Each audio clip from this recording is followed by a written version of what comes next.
शिक्षा मंत्री त्रिलोचन सिंह रावत की कोठी।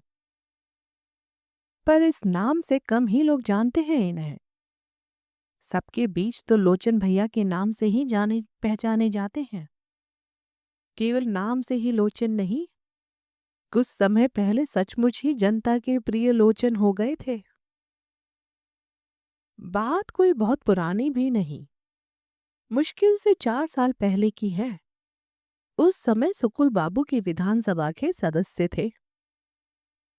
तभी राजनीति में एक ऐसी मारक हवा चली जिसने बड़े बड़े राजनेताओं की रीढ़ को नीचे खींचकर दुम में बदल दिया था, जो अपने से ऊपर वाले के सामने केवल हिलती रहती थी। ढोल पीटने और दुहाई देने के लिए तो जरूर प्रजातंत्र था, पर उसकी असलियत यह है कि प्रजा बिल्कुल बेमानी और तंत्र मुट्ठी भर लोगों की मनमानी। ऐसे समय में लोचन बाबू सुकुल बाबू के विरोध में खम ठोक कर खड़े हो गए थे। अपनी रीढ़ पर खड़े होने की कीमत तो चुकानी ही थी, चुकाई भी। पर उस दिन से वे जनता के प्रिय लोचन भैया बन गए। मुकद्दर के ऐसे सिकंदर निकले कि चुकाई कीमत को भरपूर वसूलने का मौका भी आ खड़ा हुआ। तुरंत फुरत मौका आते ही जनता ने अपने प्रिय लोचन भैया को भारी बहुमत से जिताकर वापस विधानसभा में ला बिठाया। भाईज्जत अपने प्यार का सबूत दे दिया जनता ने, तो अब लोचन भैया को भी वफादारी निभानी है। बहुत बड़ी बड़ी बातें की थी, लंबे चौड़े आश्वासन दिए थे, और अब अपना ही कहकर हर शब्द चुनौती बनकर खड़ा है उनके अपने सामने। कतराना कतई नहीं चाहते इस चुनौती से, पर डट कर इसका सामना कर सकें इस स्थिति में भी अपने को नहीं पा रहे। जिस दिन हरिजन बस्ती में आग लगी, उस दिन से यह कोठी भी एक तरह से सुलग ही रही है। कोठी नहीं, कहना चाहिए लोचन भैया का मन सुलग रहा है। सरोहा चुनाव के लिए सुकुल बाबू के वजन के जितने भी नाम प्रस्तावित हुए, उन सबको धराशायी करके जिस बेशर्मी और ढिठाई के साथ 2 कौड़ी की औकात वाले लखन को खड़ा किया गया, उसने उस आग को और भड़का दिया। लेकिन बिसु की मौत से तो एकदम लपटें उठने लगी हैं उनके मन में। आत्मा के साथ बलात्कार करने की व्यथा क्या होती है, यह इन्हीं दिनों में ही जाना है लोचन भैया ने। देश की गरीब जनता के प्रति पूरी तरह समर्पित उनका व्यक्तित्व उनके अपने लिए एक भारी समस्या बन गया है। बहुत बर्दाश्त कर लिया, अब तिल भर भी और नहीं। वाली मुद्रा अपनाए घूम रहे हैं पिछले हफ्ते से। केवल लोचन भैया ही नहीं, दास साहब के मंत्रिमंडल से और भी अनेक विधायक असंतुष्ट हैं, और असंतोष के अपने अपने कारण भी हैं। वैसे ईमानदारी की बात तो यह है कि असंतोष का सिलसिला तो मंत्रिमंडल बनने के पहले दिन से ही शुरू हो गया था। पर उस समय परिस्थिति की मांग कुछ ऐसी थी कि सबने अपने अपने चेहरों पर स्नेह, सद्भावना, संतोष और एकता के मुखौटे चढ़ा लिए थे कसकर, और आदर्शों के लबादे ओढ़ लिए थे। असंतोष भीतर अपने लिए और बाकी सब बातें बाहर दूसरों के लिए। पर घटनाएं कुछ इस तरह घटती रहीं कि मुखौटों पर दरारें पड़ने लगी और लबादों के चिथड़े बिखरने लगे।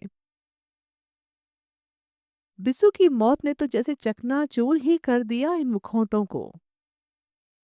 इतने दिनों से भीतर ही भीतर कसमसाते सबके असली चेहरे निकल आए हैं, अपने पूरे नंगेपन के साथ, असंतोष से पुते हुए और कुछ भी कर गुजरने को तत्पर। कल रात को 2 बजे तक इन्हीं नंगे असंतुष्ट चेहरों की ऐसी आवाजाही मची रही है इस कोठी में कि लगा कुछ बहुत ही महत्वपूर्ण घटने जा रहा है। और अब सचमुच घटाकर ही रहेंगे लोचन भैया।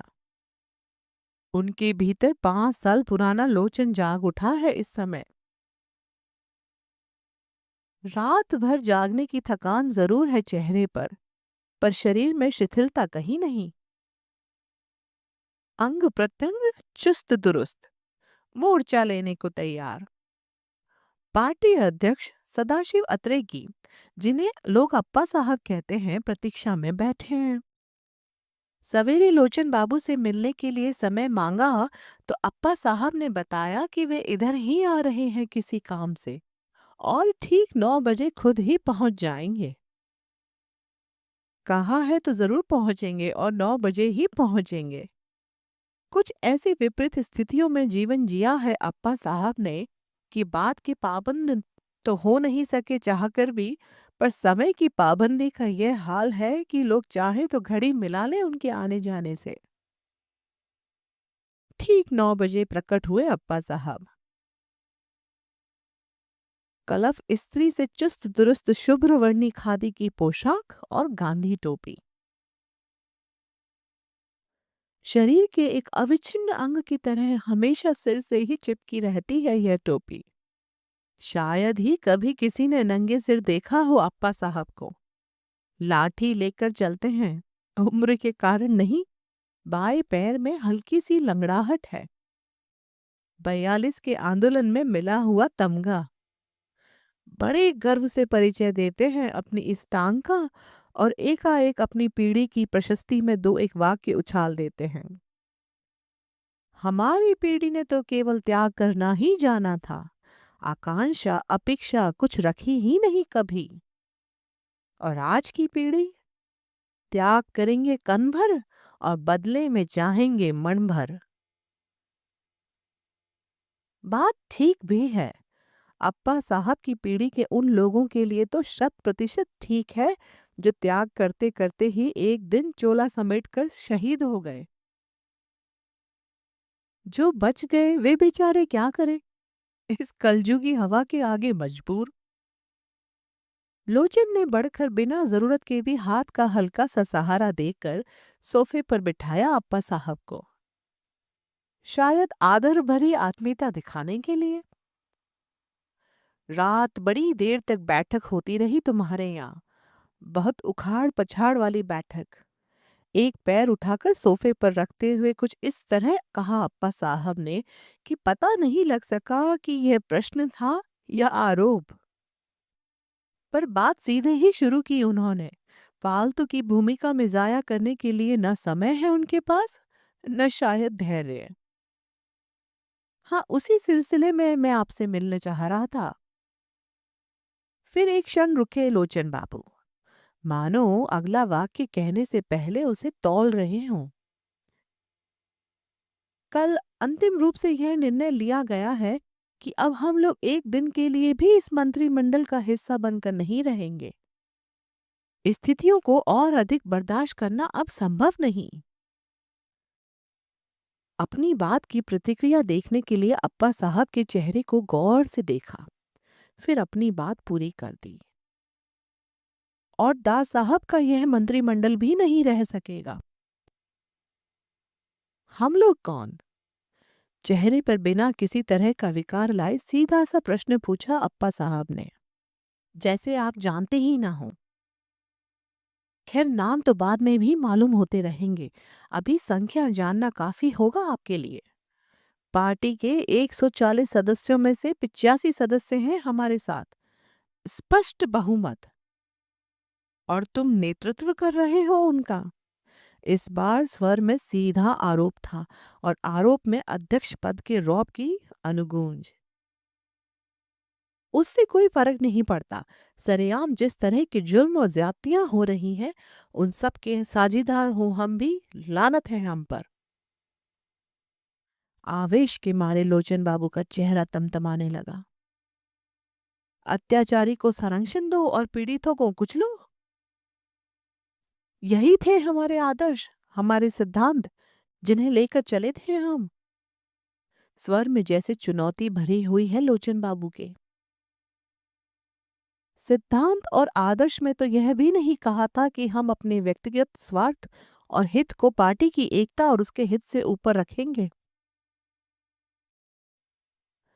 बात बेहद ठंडे लहजे में ही कही गई थी, पर लोचन बाबू एकदम भुन गए। टमक कर पूछा, कौन देख रहा है अपना स्वार्थ? गरीब तबके के हित की बात करना अपने हित की बात करना है। जातिवाद का विरोध करना अपना स्वार्थ है। मुख्यमंत्री बनने का आश्वासन मिला है।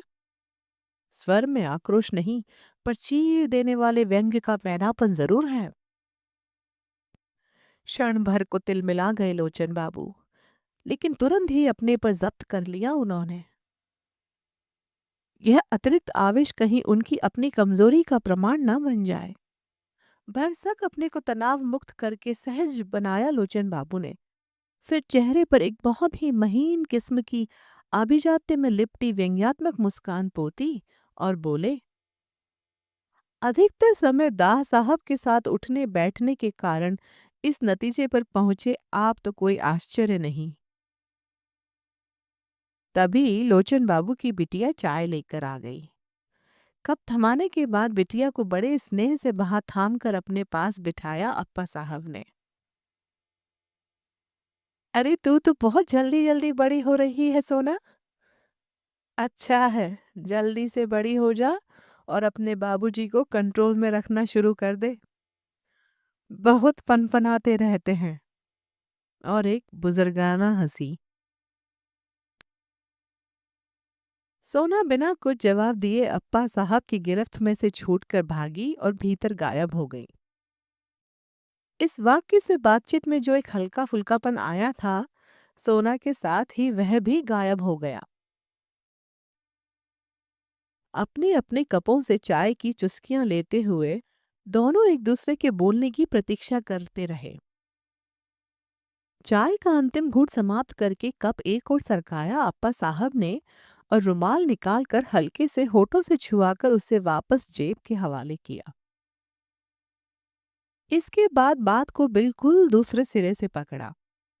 बात का केवल सिरा ही नहीं बदला था, अप्पा साहब का स्वर, तेवर और लहजा भी एकदम बदला हुआ था। देखो लोचन, तुम सब लोगों के असंतोष की बात तो उठती ही रहती है, बल्कि कहूं कि हर दूसरे तीसरे दिन ही उठती रहती है। बहुत गलत भी नहीं कहता मैं तुम लोगों को। तुम क्या सोचते हो मेरे अपने मन में असंतोष नहीं है? जो कुछ हो रहा है जिस तरह हो रहा है, बहुत खुश हूं मैं उससे। और सचमुच ही असंतोष और दुख की हल्की सी छाया उभर आई अप्पा साहब के चेहरे पर। गलत बातें हुई हैं और गलत बातें सभी को असंतुष्ट करती हैं। पर यह मत भूलो कि हम एक ऐसे चौराहे पर खड़े हैं जहां से बिना दुविधा के कोई एक रास्ता चुन पाना संभव नहीं। एक क्षण चुप रहकर फिर अप्पा साहब ने अपनी बात आगे बढ़ाई। जानते हो, इस समय तुम लोगों के आपसी मतभेद उभर कर सामने आए या कि मंत्रिमंडल गिराया जाए तो सरोहा चुनाव पर क्या असर पड़ेगा उसका?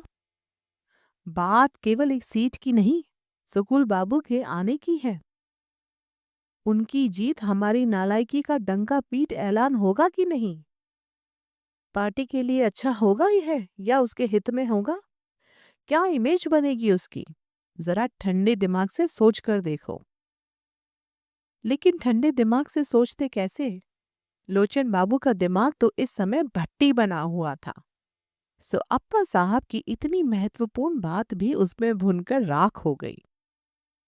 उनके उठाए प्रश्नों को मन में उतारने की बजाय लोचन बाबू ने अपनी तरफ से उसी तर्ज का एक प्रश्न जड़ दिया। मजदूरों को सरकारी रेट पर मजदूरी न मिलना, आदमियों को जिंदा जला दिया जाना, दिन ब दिन बढ़ते अत्याचार, असुरक्षा, बिसु की मौत, इन सब से तो चार चांद लग रहे हैं ना पार्टी की इमेज पर। पार्टी का ध्यान ही किसे रह गया है आज? आवेश है कि रह रह कर उभर ही आता है लोचन बाबू के स्वर में। क्या करें, उनके व्यक्तित्व की बनावट ही ऐसी है। तनिक भी आहत नहीं हुए अप्पा साहब इस आवेश से।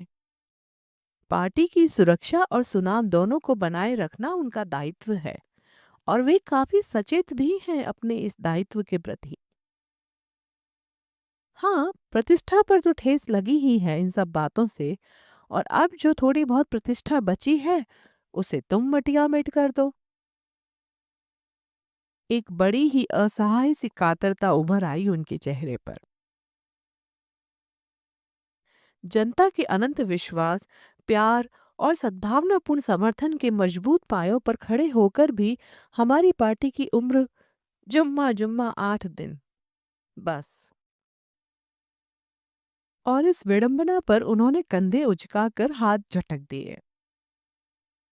लगता है आप लोग इस बात को शायद बिल्कुल भूल ही गए हैं कि दास साहब के व्यक्तित्व से परे भी पार्टी का कोई अस्तित्व है। लोचन बाबू के स्वर में आरोप स्पष्ट था और क्षण भर को सकपका भी गए अप्पा साहब।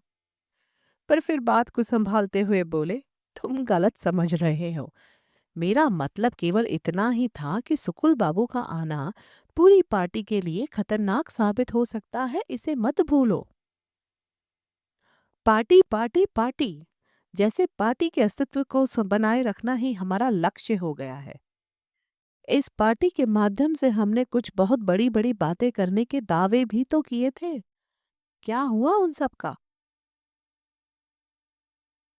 अपनी कही बातें न कर पाने का शोभ साफ झलक रहा है लोचन बाबू के चेहरे पर भी, उनके स्वर में भी। पर अप्पा साहब पर कोई खास असर नहीं हुआ उस शोभ का। बड़े सहज स्वर में बोले, होता है कभी कभी ऐसा भी। मंजिल तक पहुंचने के लिए हम सड़क बनाते हैं, पर जब सड़क बन रही होती है उस समय वही हमारा लक्ष्य होती है, वही हमारा केंद्र। मंजिल तक पहुंचने का माध्यम तो वह बनने के बाद ही बनती है। अपनी इस उपमा की सटीकता पर वे खुद ही गदगद हो गए। लगा जैसे अपने भीतर उठते हुए बहुत सारे प्रश्नों का समाधान भी उन्हें मिल गया।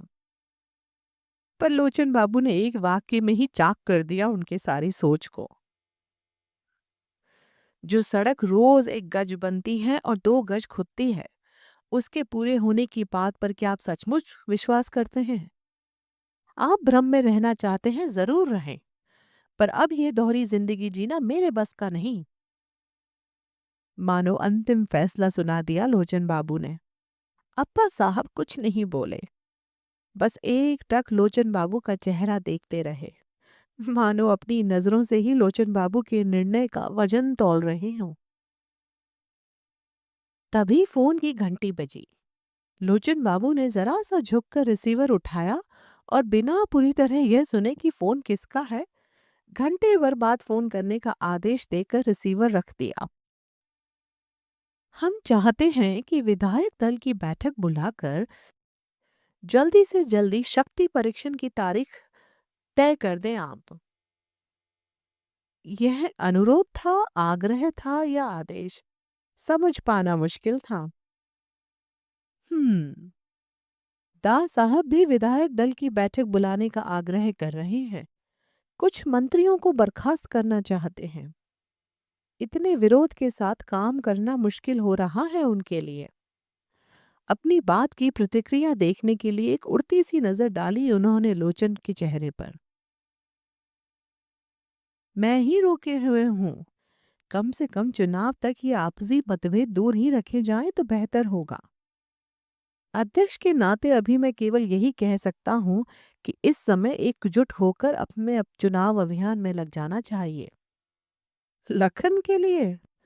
होठों पर व्यंग और विद्रुप भरी मुस्कान उभर आई लोचन बाबू के। नहीं, पार्टी के लिए। भीतरी मतभेद और आपसी कटुता को अब आप इन बाहरी कारणों से दबा नहीं पाएंगे। दबाना उचित भी नहीं है। हम 5 मंत्री अपना त्यागपत्र देने जा रहे हैं और इस बार पार्टी और एकता की आड़ लेकर आप हमें निर्णय से डिगा नहीं पाएंगे। सारी बात का उपसंहार करते हुए अंतिम बात कह दी लोचन बाबू ने। अप्पा साहब लोचन के चेहरे को देखते रहे।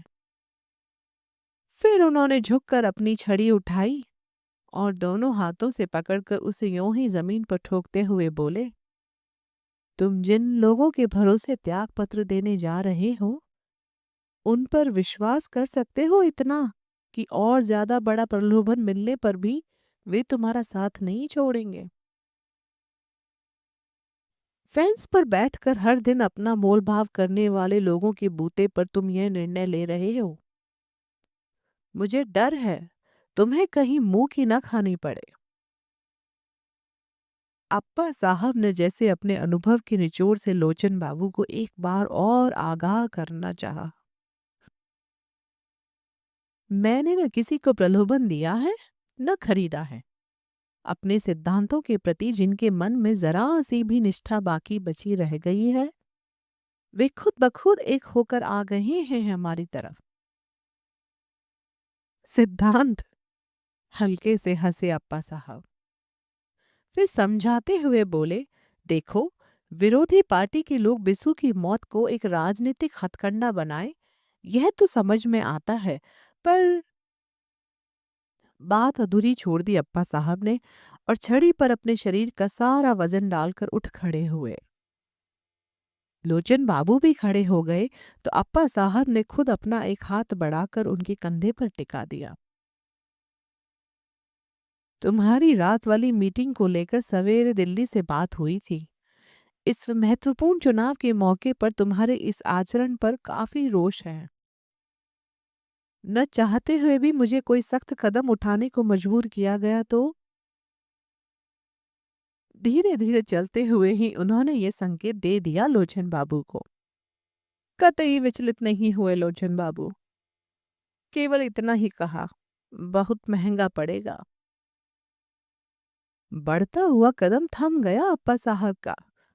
बहुत ही पैनी नजर डाली उन्होंने लोचन बाबू के चेहरे पर, मानो भीतर तक डूबकर इस बात का असली मतलब जानना चाहते हूं।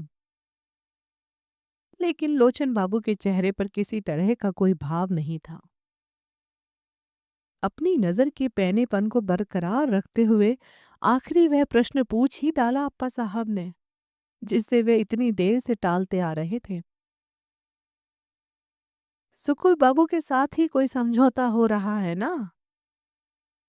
सुना है चुनाव में गुप्त रूप से तुम सुकुल बाबू का काम कर रहे हो। इस बार ठहाका लगाकर हंसे लोचन बाबू। हंसी थमी तो केवल इतना ही कहा, लगता है सारा ध्यान अपने गुप्तचर विभाग पर ही केंद्रित कर रखा है दास साहब ने। शायद इसीलिए गृह मंत्रालय भी खुद ही दबाकर बैठे हैं, किसी और को नहीं देते। खैर, कम से कम इस विभाग का अतिरिक्त सजगता सक्रियता के लिए तो बधाई देनी ही चाहिए उन्हें। ड्राइवर ने तपाक से फाटक खोला तो हाथ का सहारा देकर लोचन बाबू ने भीतर बिठाया अप्पा साहब को। लोचन बाबू की इस अप्रत्याशित हंसी और उनके कहे हुए वाक्य ने पश्चाताप मिला असमंजस बिखेर दिया अप्पा साहब के चेहरे पर। शायद यह बात उन्हें नहीं करनी चाहिए थी। वे खुद भी कभी विश्वास नहीं कर पाए थे इस बात पर। लोचन बाबू गाड़ी का फाटक बंद करने लगे तो अप्पा साहब ने बीच में ही रोक दिया। बड़े आग्रह से हाथ पकड़कर भीतर की ओर खींचते हुए कहा, 2 मिनट के लिए बैठो जरा। बैठे नहीं लोचन बाबू, खड़े खड़े ही पूछा, कहिए। लोचन के हाथ को अपने हाथ से सहलाते हुए बड़े स्नेह और याचना भरे स्वर में कहा, अप्पा साहब ने, देखो, इस पार्टी को बनाने में तुम्हारा बहुत सहयोग रहा है और मैं जानता हूं कि इस पार्टी में आस्था है तुम्हारी, बल्कि कहूं कि मोह है तुम्हें। अपनी बनाई चीज से होता ही है। इसलिए कह रहा हूं कि अपने इस निर्णय को थोड़े समय के लिए स्थगित ही रखो। चुनाव के बाद जैसा चाहोगे वैसा ही होगा। निश्चय ही दास साहब को नए सिरे से अपने विधायकों का विश्वास प्राप्त करना होगा। रुके अप्पा साहब। सोच रहे थे कि तुरंत ही उलट कर जवाब थमाएगा लोचन, पर लोचन बाबू कुछ नहीं बोले। सामने गाड़ी के शीशे के पार ही कुछ देखते रहे। थोड़ा और हौसला बढ़ा अप्पा साहब का। बात केवल मंत्रिमंडल के टूटने तक की ही होती तो मैं कभी इतना आग्रह करने नहीं आता तुम्हारे पास। लेकिन इस समय नासमझी में उठाया गया तुम्हारा कदम पूरी पार्टी को ही ले डूबेगा। मुझे विश्वास है कि कम से कम तुम पार्टी के साथ ऐसा। बात अधूरी छोड़ दी अप्पा साहब ने। लोचन बाबू ने नजर घुमाकर अप्पा साहब के चेहरे की ओर देखा और देखते ही रहे।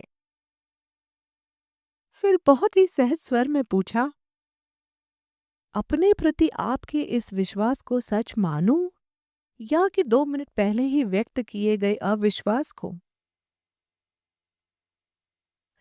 केवल इतना सच मानो कि आज हम सब बहुत बहुत अवश हो उठे हैं, अपने आप से, अपने आसपास से और अपने ऊपर से। और एकाएक अप्पा साहब का स्वर किसी गहरी मजबूरी के कारण भीग सा उठा। उन्होंने जल्दी से लोचन बाबू का हाथ छोड़ा और फाटक बंद करके गाड़ी चलाने का आदेश दे दिया। गाड़ी की घरघराहट के बीच एक वाक्य और कहा, फोन करूंगा। गाड़ी चली गई और निष्प्रभ से लोचन बाबू जहां के तहां खड़े रह गए। अप्पा साहब के अनेक तेवर उन्होंने देखे हैं, आक्रोश के, आरोप के, व्यंग के, काइयापन के, पर यह तेवर एकाएक इसे नाम नहीं देते बना कुछ। पर इतना जरूर महसूस किया कि किसी गहरी असहायता में भीगा अप्पा साहब का यह स्वर उनकी अपनी ही किसी दुखती रग को छू गया। पिछले 3 महीनों से क्या वे खुद अपने को किसी ऐसी ही मजबूरी में घिरा हुआ नहीं पा रहे? चाहते कुछ हैं, करते कुछ। एक दोहरी जिंदगी जीने की लाचारी। लेकिन नहीं, अब और नहीं। स्वास्थ्य मंत्री राव और विकास मंत्री चौधरी ने बड़े ध्यान से अप्पा साहब और लोचन बाबू के बीच हुई बातचीत का एक एक शब्द सुना। मंत्रिमंडल गिराव अभियान में दोनों दाएं बाएं हाथ बने हुए हैं लोचन बाबू के। व्यक्तित्व में चाहे कोई साम्य नहीं, पर इस समय एक ही जमीन पर खड़े हैं, इसलिए कहीं बहुत निकट हैं। अंतिम बात सुनने के बाद सीधे ही पूछा राव ने, तो आपका इरादा कुछ डगमगा तो नहीं रहा लोचन भैया? नहीं नहीं। हाँ, अब ज्यादा सोच विचार में मत पड़िए। आगजनी वाली घटना के बाद ही हम लोग अड़ गए होते तो सरोहा चुनाव में आज हमारा आदमी खड़ा होता। पर हर बार हमें दबा दिया गया और हम दब गए। कभी अनुशासन के नाम पर तो कभी पार्टी की एकता के नाम पर। कभी अप्पा साहब के घुटने के नीचे तो कभी दिल्ली के अंगूठे के नीचे। लेकिन इस बार चूके तो बच चुके। बीच में ही बात लपक ली चौधरी ने। यही सही मौका है। जिस तरह की घटनाएं घटी हैं उससे साख तो गिरी ही है दा साहब की सबकी नजरों में। अभी हम अपने असंतोष की बात करते हैं तो उसे वजन मिलेगा। कल को सरोहा चुनाव जीत गए तो साख फिर बुलंदी पर और हमारा असंतोष बेबुनियाद। जहां पल में तोला पल में माशा वाली स्थिति हो वहां ज्यादा सोच विचार में पड़ना ही नहीं चाहिए। आप ज्ञापन का मसविदा तैयार कीजिए। इन दोनों की बातों से लोचन बाबू के मन में उभर आए दुविधा द्वंद अपने आप बह गए। उत्साह में भरकर ही उन्होंने कहा, ठीक है, मसविदा तैयार कर लेते हैं हम और अधिक से अधिक लोगों के हस्ताक्षर करवा कर दे देते हैं अप्पा साहब को। हम्म। इस बार सोच का पुट राव के स्वर में था, लेकिन बहुत प्रतीक्षा नहीं करनी पड़ी उसे बाहर आने में। सीधे ही पूछा राव ने, ज्ञापन देने से पहले हम लोग आपस में भी कुछ बातचीत कर ले तो क्या ज्यादा अच्छा नहीं होगा?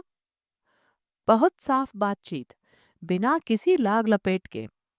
और उसकी मंजरी आंखों में एक अस्पष्ट सी धूर्तता उभर आई। राव का मतलब समझने में देर नहीं लगी और न ही उन्होंने नासमझ बनने की कोशिश की।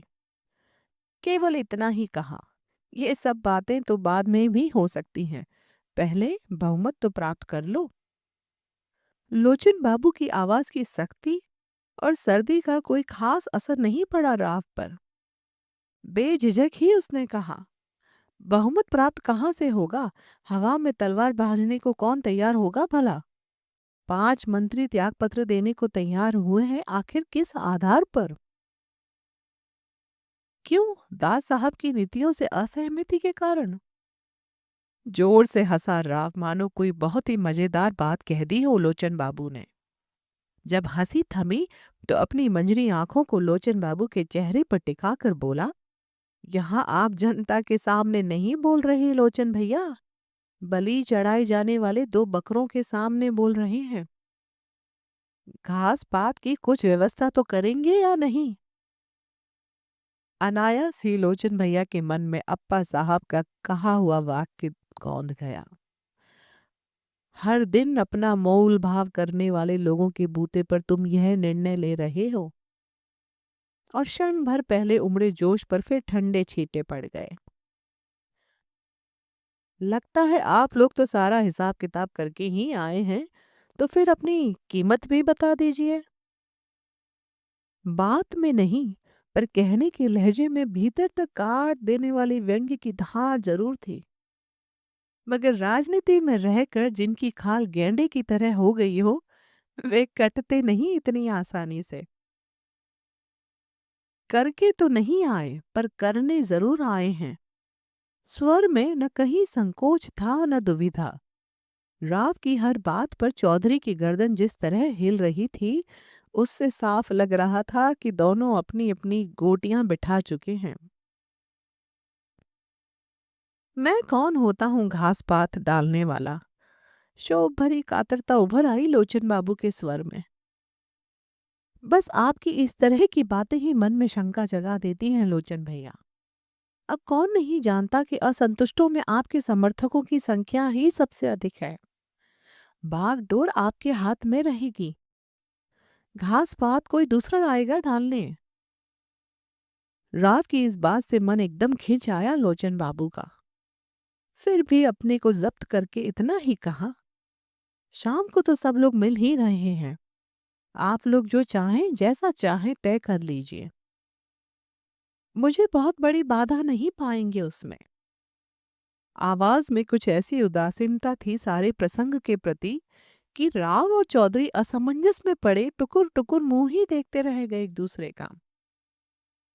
फिर सारी बात को निहायत ही हल्के फुल्के स्तर पर ले जाकर कहा राव ने, ठीक है, हम तो आपके हुक्म के गुलाम हैं लोचन भैया।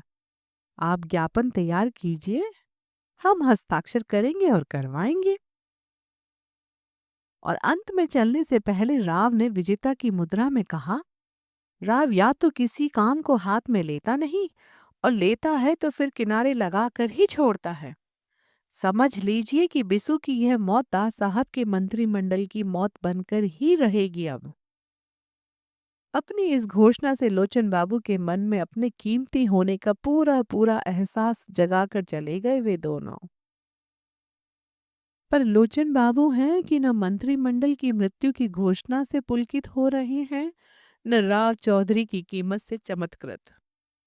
एक ही प्रश्न है जो उन्हें तरह तरह से मथ रहा है। यह सब वे किस लिए कर रहे हैं और क्यों कर रहे हैं? क्या इसी परिवर्तन के लिए सुकुल बाबू की पार्टी और विधानसभा छोड़ी थी उन्होंने? इसी क्रांति का सपना देखा था? और क्या इसी टुच्चेपन की सौदेबाजी के लिए मंत्रिमंडल गिराने की बात सोच रहे हैं वे? नाम, चेहरे, लेबल भले ही अलग अलग हों, पर अलगाव है कहाँ? सुकुल बाबू, दास साहब, राव चौधरी। तब अगर आपको हमारा यह वीडियो पसंद आया हो तो चैनल को ज़रूर सब्सक्राइब करें और अपनी राय कमेंट में लिखना ना भूलें। आपका छोटा सा सपोर्ट हमें और कहानियाँ आप तक पहुँचाने की, आगे बढ़ने की ताकत देता है। धन्यवाद। फिर मिलते हैं अगली कहानी में।